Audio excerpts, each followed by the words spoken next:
주님께서는 우리에게 이 만군의 여호와가 말하노라고 말씀하시면서 이스라엘과 또한 하나님을 믿는 자들이 하나님의 군대임을 선포하고 있습니다.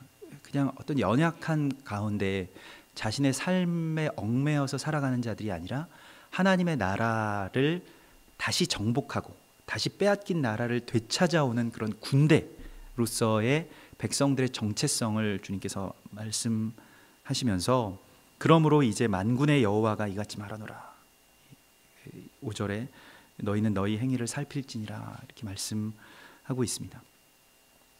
학개서의 말씀이 우리에게 정말로 그 깊이 다가오는 이유는 20년 동안 그 하나님의 길을 걷겠다고 떠났던 이스라엘 백성들이 어떻게 하나님의 길을 잃어버리게 되었는가에 대해서 우리와 정말 비슷한 처지에 있는 그 백성들의 모습을 보여주기 때문입니다. 그들은 삶이 너무나도 고달팠고 또 바빴고 또 실제로 그 앞에 당장 발등의 불과 같이 느껴지는 생존의 문제를 극복하는 것에 온 힘을 다 기울여 왔기 때문입니다.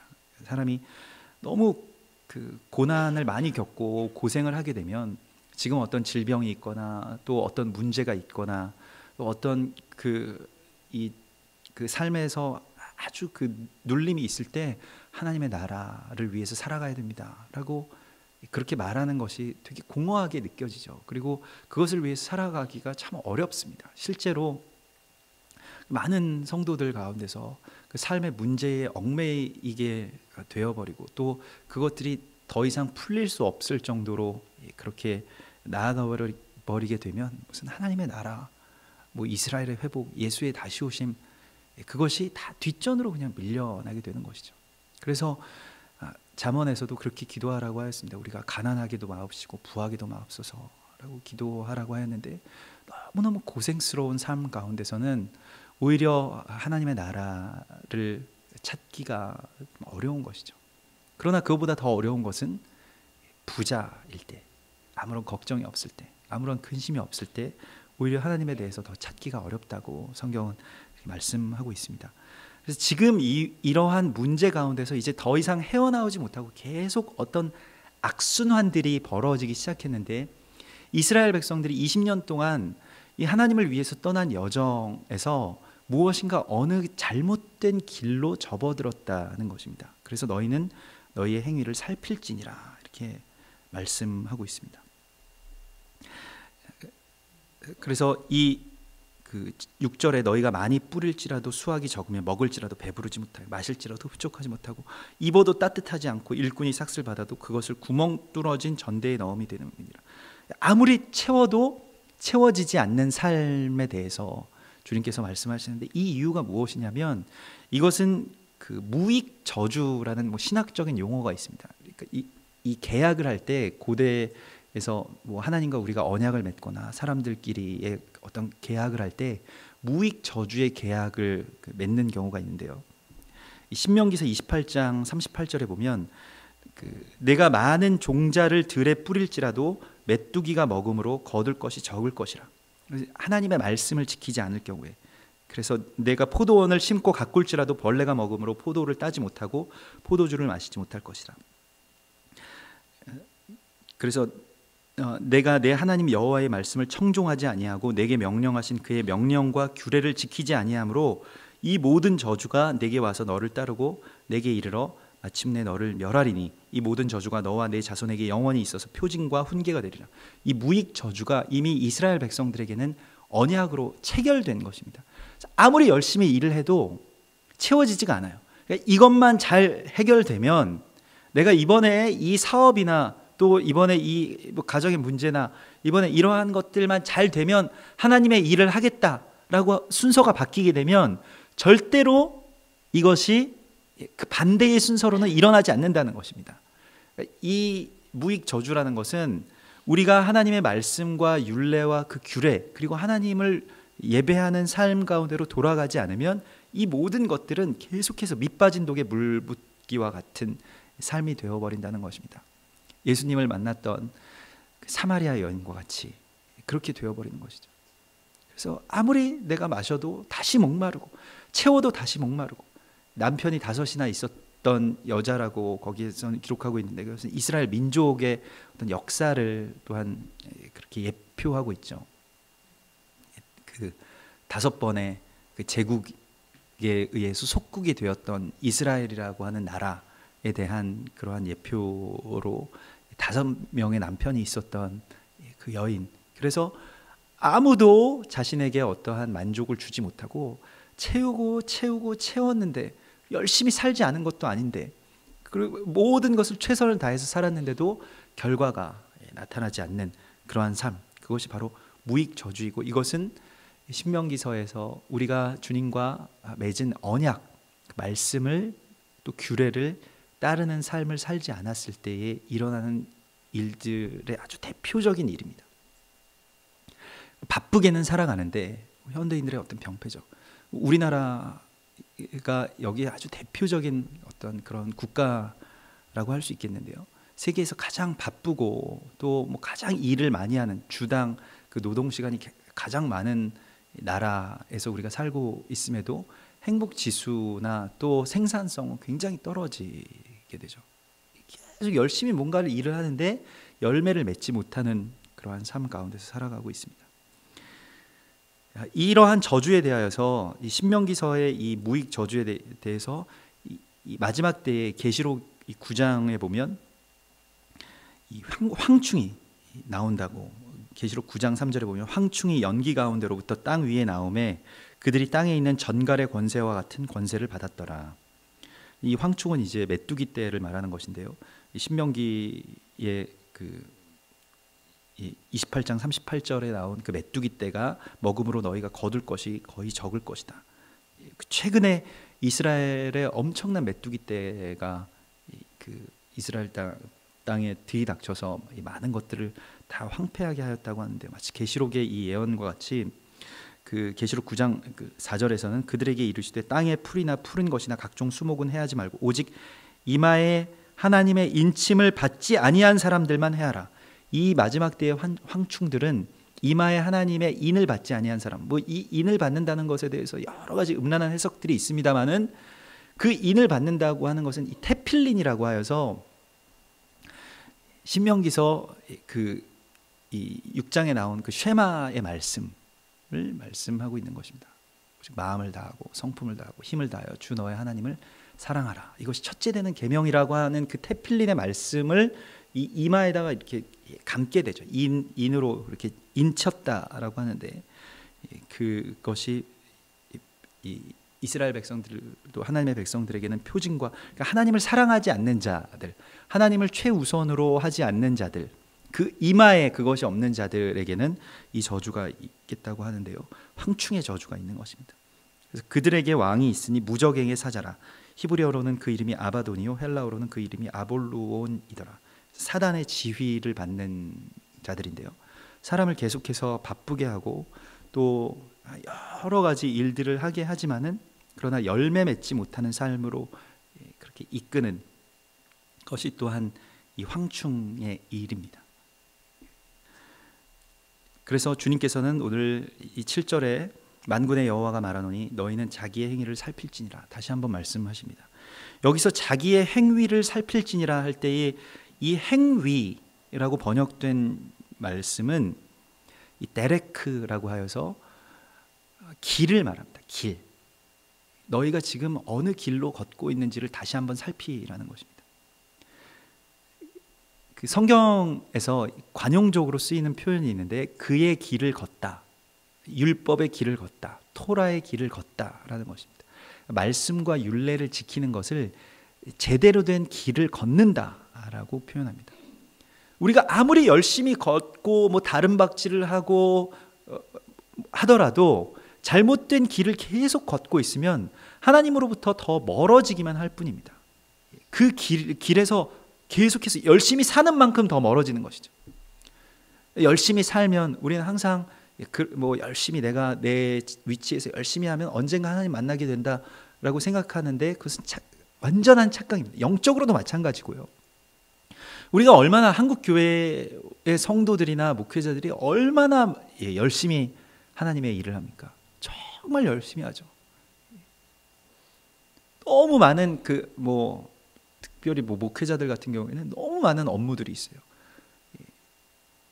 밤에 집에 들어가지 못할 정도로 엄청나게 많은 일들을 하는데, 저도 예전에 부교육자로 섬길 때 그렇게 거의 새벽에 집에 들어갈 정도로 일들이 너무 많더라고요. 근데 어느 날 어떤 집사님이, 목사님들은 뭐 때문에 그렇게 바쁘시냐고, 무슨 일을 그렇게 많이 하십니까 하는데, 별로 크게 설명할 길은 없더라고요. 일은 굉장히 많은데 뭔가 뭘 위해서 그걸 하는 건지, 또 그러면서 계속해서 이제 지쳐가는 것이죠. 근데 그것이 하나님의 율법과 율례에 맞는 길인지를 끊임없이 우리 가운데 살펴보라. 이것을 계속해서 이 궤도를 이탈하였는지 이탈하지 않았는지를 계속해서 살펴보는 것이 결국 토라의 삶입니다. 그래서 우리가 토라 포션에 대하여서 여러 가지 그렇게 토라 포션을 함께 나누고, 또 우리도 새벽에 그렇게 토라 포션을 함께 읽고 묵상합니다마는,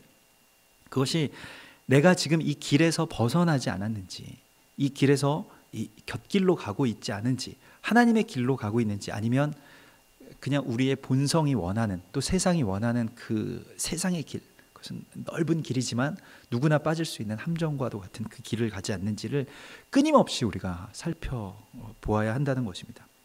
그래서 신명기 8장 6절에서 내 하나님 여호와의 명령을 지켜 그의 길을 따라가며 그를 경외할지니라, 이렇게 말씀하고 있습니다. 그 길을 따라가며 그를 경외하라고 말씀하시고, 신명기 10장 12절에 이스라엘아, 내 하나님 여호와께서 내게 요구하시는 것이 무엇이냐, 곧 내 하나님 여호와를 경외하여 그의 모든 도를 행하고 그를 사랑하며 마음을 다하고 뜻을 다하여 내 하나님 여호와를 섬기고, 내가 오늘 내 행복을 위하여 내게 명하는 여호와의 명령과 규례를 지킬 것이 아니냐, 이렇게 말씀하시는데, 여기서 여호와께서 우리에게 요구하시는 것은 그의 모든 도를 행하라, 그 길을 걸으라고 말씀하시는 것입니다.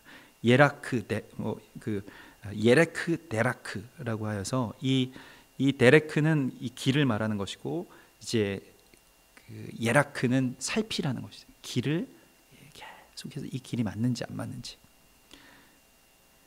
아무리 열심히 걷고 있어도 우리가 이 지도에서 이탈하면, 말씀의 지도에서 이탈하면 그곳으로 더 멀어지는 것입니다. 그래서 시편 119편 105절에 다윗은 주의 말씀은 내 발의 등이요 내 길의 빛이니이다 라고 말씀하고 있습니다. 오늘 내가 지금 이 길을 걷는 데에 그 말씀의 빛이 켜져야만 그것을 향해서 제대로 나아가고 있는지를 끊임없이 살피라는 것입니다. 살핀다는 것은 혹여 내가 나갔더라도 다시 돌아올 수 있도록 이것을 돌이키고, 예수님께서는 너희가 돌이켜 어린아이와 같이 되라, 말씀 밖으로 벗어나지 말고 어린아이와 같이 돌이켜서 주님을 따라가라고 말씀하고 있습니다. 그래서 이 데레크라고 하는 길이 처음 쓰인, 성경에서 처음으로 언제 쓰였냐면 창세기 3장에 쓰이게 됩니다. 창세기 3장 24절에서 하나님이 그 사람들을 쫓아내시고, 아담과 하와가 범죄하였을 때 에덴 동산에서 쫓겨나죠. 쫓아내시고 에덴 동산 동쪽에 그룹들과 두루 도는 불칼을 두어 생명나무의 길을 지키게 하시니라. 여기서 생명나무의 길, 이것이 바로 데레크인데, 이것을 살피는 것입니다. 토라의 말씀은 바로 이 생명나무의 길로 들어가게 하는 말씀입니다. 두루 도는 불칼, 그 두루 도는 불칼을 두어서 생명나무의 길을 지키게 한다라고 말씀하시는데, 성령이 불을 뜻하죠. 그리고 성령과 이 말씀의 검, 그것이 두루 돌고 있는, 살아있는 그 말씀으로 말미암아서 생명나무의 길로 우리가 나아갈 수 있는 것입니다. 그것이 말씀과 율례를 지키는 삶, 실제로 말씀을 살아가는 삶을 말하는 것입니다. 그래서 이스라엘 이 히브리인들에게는 이 성경의 말씀을 단순히 믿는다라고 하는 것은 존재하지 않습니다. 그들은 아주 끊임없이 계속해서 여기에 대해서 공부하고 또 토론하고, 이 말씀이 있는데 이 말씀이 교리가 아니에요. 그러니까 이거 이렇게 그냥 지켜라, 이것이 아니라 이 말씀이 살아있는 생물과 같은 것이기 때문에 지금 나의 삶과 이 말씀이 만나기 위해서 오늘 그럼 어떻게 살아야 되느냐, 오늘 내가 뭘 해야 되느냐, 오늘 내가 지금 길을 나서고 오늘 만나는 사람이 있고 뭘 해야 되는 일이 있고 뭐 계약을 성사시켜야 되고, 그러한 가운데서 그러면 오늘 이 말씀은 나에게 어떠한 의미를 갖는가, 거기에 대해서 끊임없이 생각하고 공부한다는 것입니다. 특별한 어떤 정해진 답이 있는 것이 아니라 성령께서 우리 가운데 지금 오늘 이 말씀대로 살아갈 수 있는 길을 열어주실 뿐입니다. 누구에게 어떤 정답이 있어서 그 정답대로 살아가는 것은 아주 정말로 교조적이고 율법주의적인 것이죠. 그러하게 정해지는 것이 아니라 열려있는 것이라는 것입니다.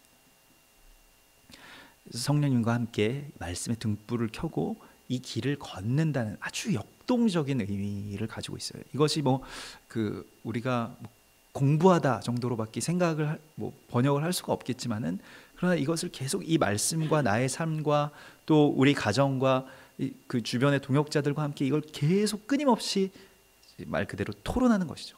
유대인들이 10명이 모이면 굉장히 막 시끄럽고 막 소란스럽고 우리는 중국인들이 그렇게 시끄럽다고 하는데 그 훨씬 더 시끄러운 사람들이 유대인들입니다. 도서관도 우리와 같은 그런 정숙하게 이렇게 책을 읽는 그런 데가 아니라 예시바라고 해서 굉장히 시끄럽고 사람들이 누구나 다 자유롭게 막 이야기를 하고 토론을 하고 그렇게 할 수가 있어요. 다 열려 있습니다. 모든 일들이 다 열려 있는데 거기에 나의 길 그리고 나의 삶 가운데 불빛으로 임하시는 이 말씀, 말씀이 고정되어 있어서 거기에 내가 들어가야 된다라는 것이 아니라 말씀의 빛이 나의 삶 가운데로 비춰지는 것, 빛이 어둠 가운데로 임하는 그러한 개념입니다. 자기의 행위를 끊임없이, 자기의 길이 혹시 잘못되었는지를 끊임없이 살피라고 주님께서 말씀하십니다.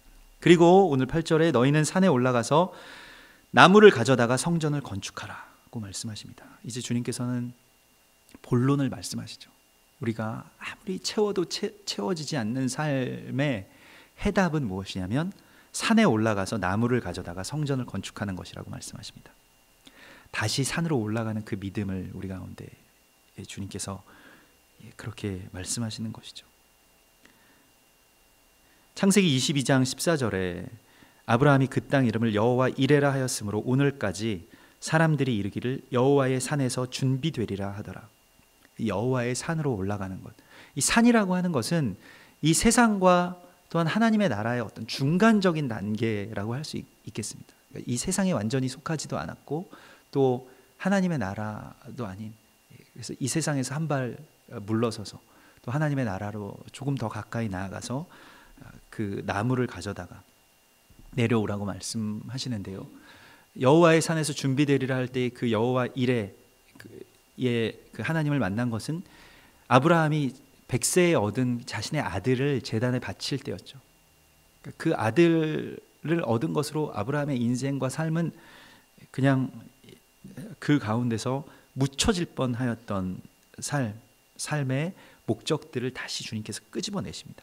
그래서 아브라함이 잊을 뻔했던 자신의 사명, 그 제단을 세워 나가는 것. 아브라함의 사명은 본토와 친척과 아버지의 집을 떠나서 주님께서 지시하시는 그 땅, 가나안 땅으로 가서 여호와의 산들에 올라가서 그 제단을 세운 것을 말합니다.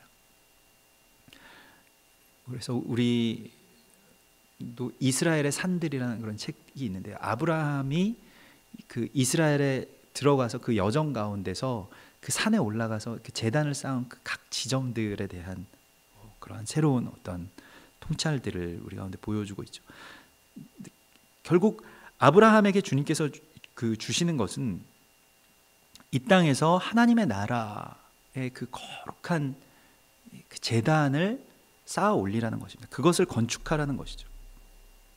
오늘 성전을 건축하라 할 때 이 바나라는 것은 결국 사람의 건축과 이 하나님의 건축이 이제 충돌하게 되는 것이 바로 우리의 인류의 역사인 것입니다. 그래서 이 자크 엘릴의 프랑스 신학자인 자크 엘릴의 그 도시의 의미라고 하는 책을 여러분 꼭 읽어보시기를 권하는데요. 신학자의 책이지만 우리가 충분히 일반 독자들이 읽을 수 있을 만큼 쉽게 그렇게 저술되어 있는 책입니다.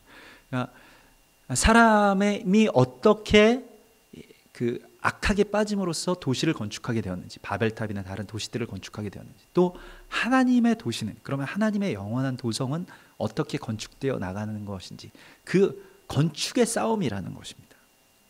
그래서 창세기 11장 4절에서 또 말하되 성읍과 탑을 건설하여 그 탑 꼭대기를 하늘에 닿게 하여 우리 이름을 내고 온 지면에 흩어짐을 면하자, 이렇게 하면서 바나 계속 짓자 건축해서 올려나가자, 이러한 사람들의 도모가 이 바벨탑 사건 가운데 있을 때에 하나님께서 창세기 12장에 바로 그 다음 장에 어떤 그것에 주목하지 않는 어떤 한 순결한 사람을 보시는데 그가 바로 아브라함이었습니다.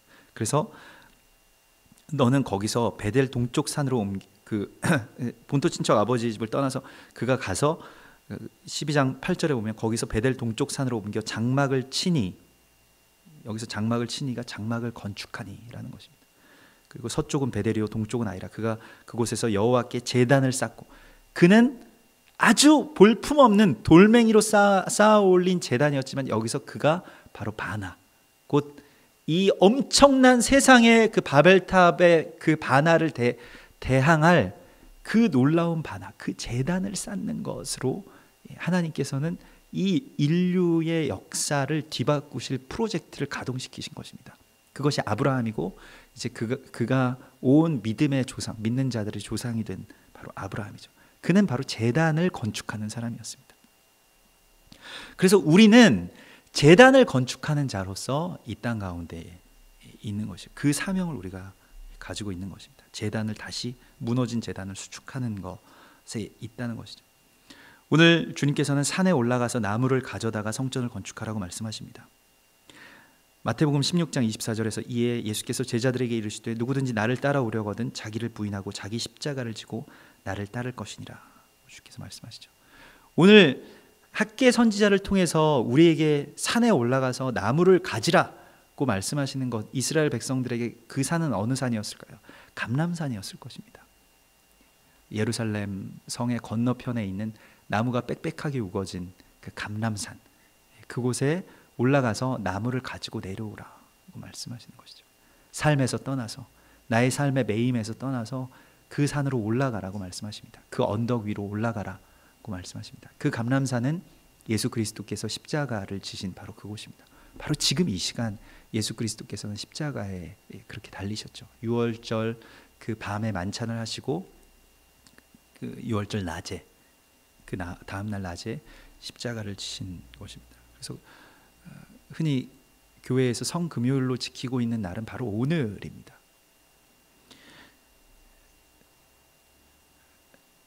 사람들은 6월절이 없는 출애굽, 또 6월절이 없는 구원, 십자가가 없는 자유를 원합니다. 그래서 믿는다는 것에 대해서 십자가에 대해서 전혀 강조하지 않습니다. 그것은 남의 이야기, 그러니까 완전히 남이 되어버린 예수 그리스도만이 십자가를 지셨고 우리는 그 십자가를 따르지 않아도 된다고, 십자가는 예수의 이야기일 뿐이라고 그렇게 강조하며 말합니다. 교회에 오면 아무런 그러한 고난이나 희생의 제사를 드리지 않아도 하나님을 얼마든지 믿을 수 있다고 속이곤 합니다. 그러나 예수님께서는 분명하게 말씀하십니다. 자기 십자가를 지지 않고 나를 따를 수는 없다라고 말씀하십니다. 희생의 제사가 없는 구원이라고 하는 것은 있을 수 없다는 것입니다. 물론 그 희생은 나의 어떤 헛된 노력이나 힘으로 이루어지는 것은 아닙니다. 예수의 보혈로만 이루어지는 것이지만은 예수의 희생을 따르는 것, 예수께서 그렇게 사신 그 길을 따라가는 삶으로 나아가는 것, 그 산 위에 올라가서 다시 너희는 나무를 매라 말씀하십니다. 그래서 이 세상에 매여서 세상의 그 온갖 짐들에 눌려서 살아가지 말고 저 산에 올라가서, 저 골고다 언덕, 저 감람산 기슭으로 올라가서 예수 그리스도께서 지신 그 나무, 그것을 가지고 성전을 건축하라고 말씀하시는 것이에요. 여러분, 내가 지고 있는 지금 이 삶의 짐을 내려놓아야 십자가를 질 수 있습니다. 하늘의 짐을 질 수 있어요.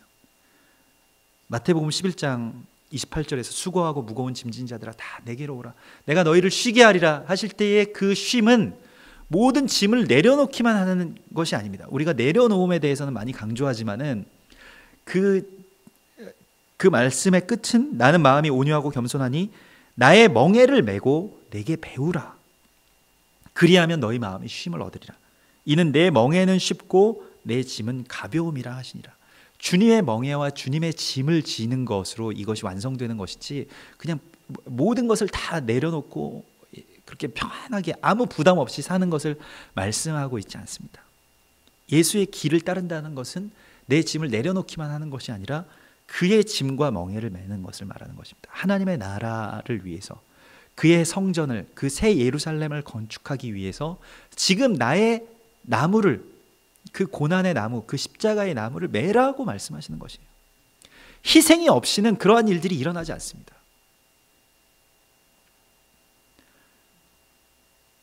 유월절이 열리게 되는 것에 대해서 어떻게 하면 유월절이 열릴 수 있을까요?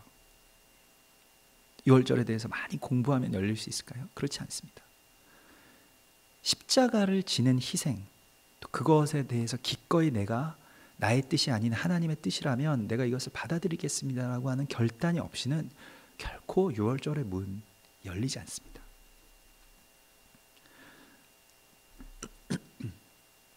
우리가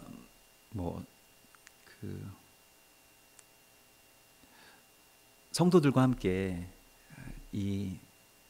이곳에 정말 많은 은혜들을 우리가 체험하고 또 이러한 문들이 열리고 또 절기나 이스라엘이나 또 하나님의 구원의 비밀들과 하나님의 역사들이 열리게 된 것에 대하여서 어떤 분들이 간혹 우리 교회를 방문하시는 분들이 왜 여기에는 이렇게 하늘의 문이 열려 있느냐고 그렇게 말씀하시는 분들이 있으시더라고요. 물론 비밀이지만 하늘의 문이 왜 열려 있는지에 대해서는 우리가 다 알 수는 없지만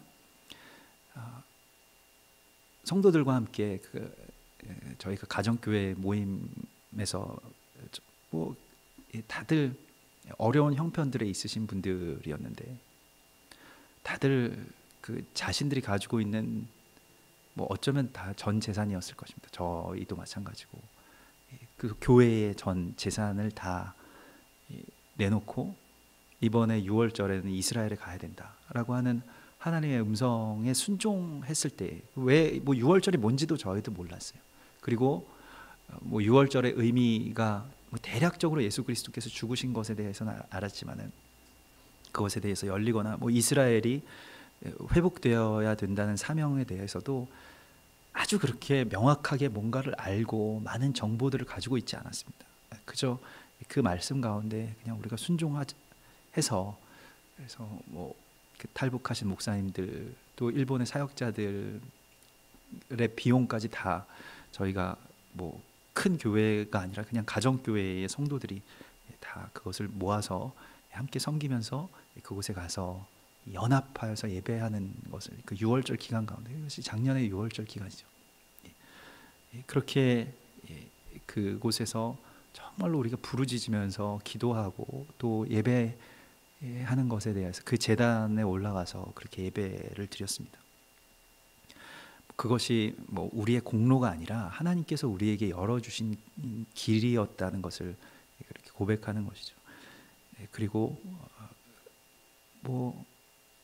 물질적으로든 경제적으로든 시간적으로든 어떠한 희생이 있었을 때에 그때에 하나님께서 우리 가운데 열어주신 길이 또 지난 1년간의 일들일 것입니다. 그래서 이곳에서 많은 또 다른 연합들이 일어나게 되고 또 다른 길들이 그렇게 열리게 되었는데 그러한 것이 굉장히 놀라운 것들이죠. 굉장히 놀라운 역사들이 일어나는데 그것은 예수의 십자가와 그 6월절에 우리가 동참하겠다. 우리도 그와 같은 그 위임을 우리가 받았다면 그러면 우리도 그 산에 올라가서 그 나무를 지겠다라고 하는 결단이 있어야만 그곳으로 들어갈 수 있는 것입니다. 그냥 어떠한 영적인 지적인 호기심 가지고 그 일들이 이루어지지 않는 것이죠. 많이 알면 뭘 하겠습니까?